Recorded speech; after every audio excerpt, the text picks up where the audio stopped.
Hi, my name is Megan Lynn, and this is for Chapter 3 of your Skills and Strategy book for Reading 116.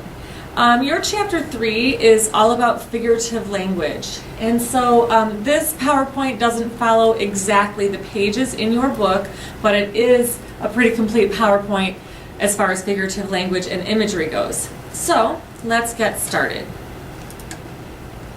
Figurative language is a writer's tool. You probably have heard the term a figure of speech. So that's what figurative language is all about. It's figures of speech. And it helps writers convey unique images to the reader's mind, helps them get their point across, helps them create special effects, and allows the reader to visualize exactly what the writer is trying to say.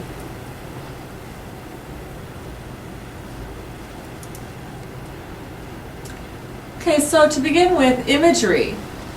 An image conveys a sense of perception, like a visual picture, a sound, a feeling, or even a smell.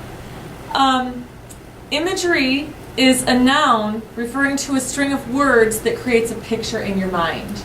And so here's an example written from Martin Luther King Jr. He says, 20 million Negro brothers smothering in an airtight cage of poverty.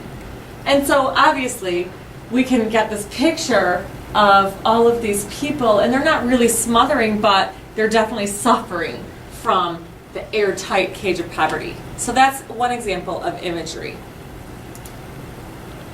Okay, now metaphors.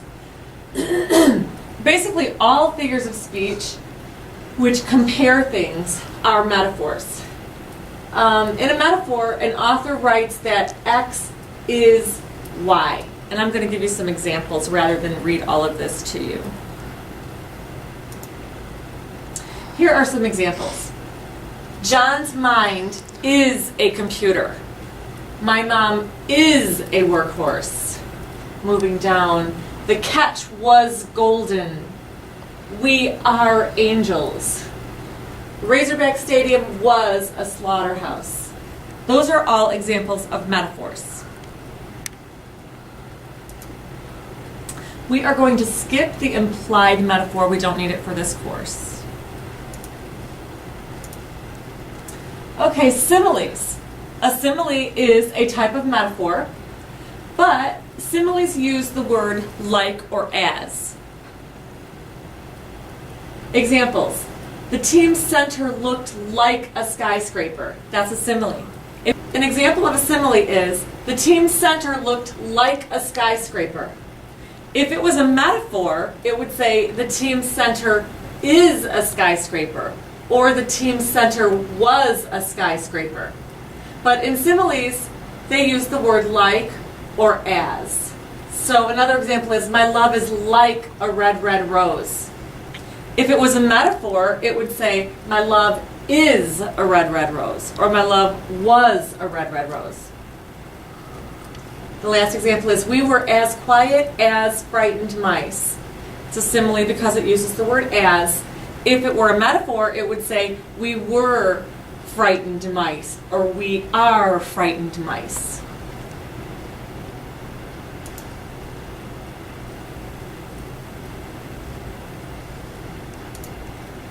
Okay, the next thing I want to talk about are idioms. We use them all the time. There are thousands of them in our English language. They are expressions that have taken on an accepted meaning over time, but they don't necessarily make sense literally. And just to confuse you, idioms can be similes too. Some examples of idioms are, time flies when you're having fun, she was hanging by a thread, keep your shirt on, I'm coming, he needs a taste of his own medicine, or Bob got up on the wrong side of bed today. We all know what those idioms mean, or at least I hope we do. Think about them for a minute, think about what they mean, and then you can figure out that they really don't make sense literally. They're sort of tricky figures of speech. The next type of figurative language I want to talk about is personification.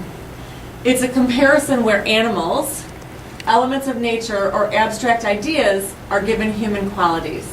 And some examples are, time is the subtle thief of youth. So time can't be a thief, but a person can. Okay, another example is the rosy fingers of dawn. Okay, well, dawn means morning, and dawn doesn't really have any fingers, but people do. Another example, the sun smiled down on us. The sun can't really smile, but people can. And last, an angry wind slashed its way across the island. Okay, well, obviously wind isn't really angry, but people are. So those are examples, again, of personification.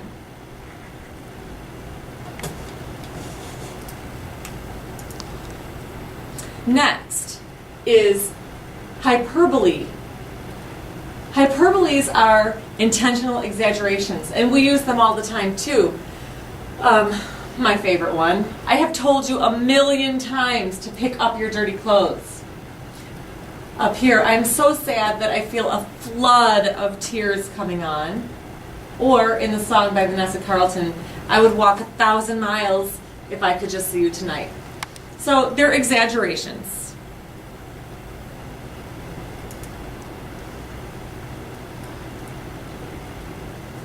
Hyperboles can also be metaphors and similes. But just a few more examples of hyperboles is, my worries were 100-pound weights from which I could not escape. That's a metaphor because it says they were 100-pound weights. It doesn't say they were like 100-pound weights. In this sentence, it says the cool blue swimming pool was as big as Lake Michigan. It's a simile.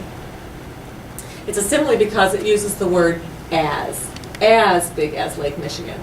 So in the metaphor it says, my worries were 100-pound weights, so that makes it a metaphor. And in this sentence, the swimming pool was as big as Lake Michigan, using the word as, so it's a simile. Okay, then there are cliches. Those are also phrases or expressions that have become overused that don't necessarily mean what they literally say. And again, this will always trip you up, but these can be similes, metaphors, idioms. But some examples of cliches are busy as a bee, ugly as sin, cute as a button, nobody's perfect. We use them all the time in our everyday language.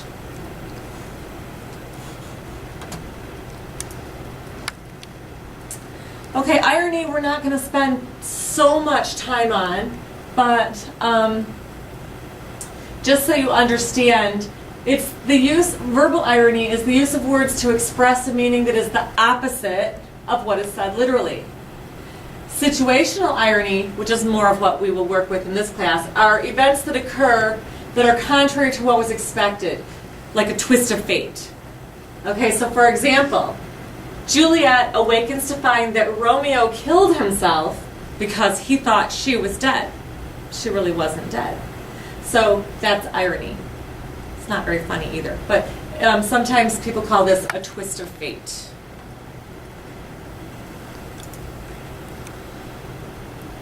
There's a song by Alanis Morissette that contains many ironies, such as, an old man turns 98, he won the lottery and died the next day. That's sort of a bad twist of fate. It's a death row pardon 2 minutes too late. It's a free ride when you've already paid. So you get the idea. All right. This word is pronounced oxymoron. I think it's funny because it has moron in it.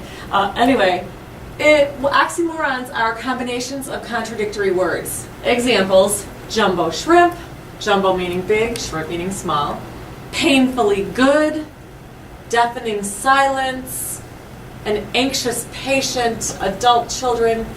You got the idea. Those are all oxymorons. They're two contradictory words, or sometimes they could be three contradictory words. Okay, the next type of figurative language is allusion. It means alluding to something or making an indirect reference. Usually the allusion is a reference to a well-known person or event or place or thing. For example, if I say, oh, he's a Scrooge, you get what that means because we all know what a Scrooge is, right? Those of you who are young, very young, may not know what Watergate is, but maybe if you're over the age of 35, you would understand if I said, oh, it's kind of like the whole Watergate thing. And if you don't know, that just had to do with President Nixon and political scandal. And then I think that we probably all know what postal means. If I said to you, the guy was postal, then you might know that that means was crazy. So those are examples of allusions. We won't deal with flashbacks much in this course, but a flashback is just, well, while you're reading, the author stops what they are currently talking about to flash back to something in the past. And so for this passage here, the author is saying, yesterday I was pulling weeds from the garden when thoughts flooded my mind of a time when I was 8 years old. And then here is the flashback portion. My mother told me to pull the weeds from the garden, but instead I went on a hiking journey to our back 80 acres, eventually lying down to take a nap. No one could find me for hours. Okay, and then the author comes back to current time. I snapped back to real time when my son accidentally sprayed me with the garden hose. Okay, so that's a flashback. Foreshadowing is when the author gives us some words or sentences that allow us to see what might happen in the future. Maybe they hint at something and then we can predict what's going to happen in the future. For example, Sam wished he could rid himself of the sick feeling in his gut that told him something terrible was going to happen and happen soon. Okay, so this makes us know that what's coming next is probably going to be something bad. We can figure that out. Okay, a rhetorical question. It's a question that is asked, but there's really no expected answer. It's just asked for effect, like, why me? Or, why are you so ridiculous? Or even when we greet someone as we're passing by, we might say, hi, how are you? We don't really want to stop and talk and say, find out how they are, but it's just a rhetorical question where there's not really an answer that's expected. I think this is my favorite word to say of all of the figurative language. This is pronounced onomatopoeia.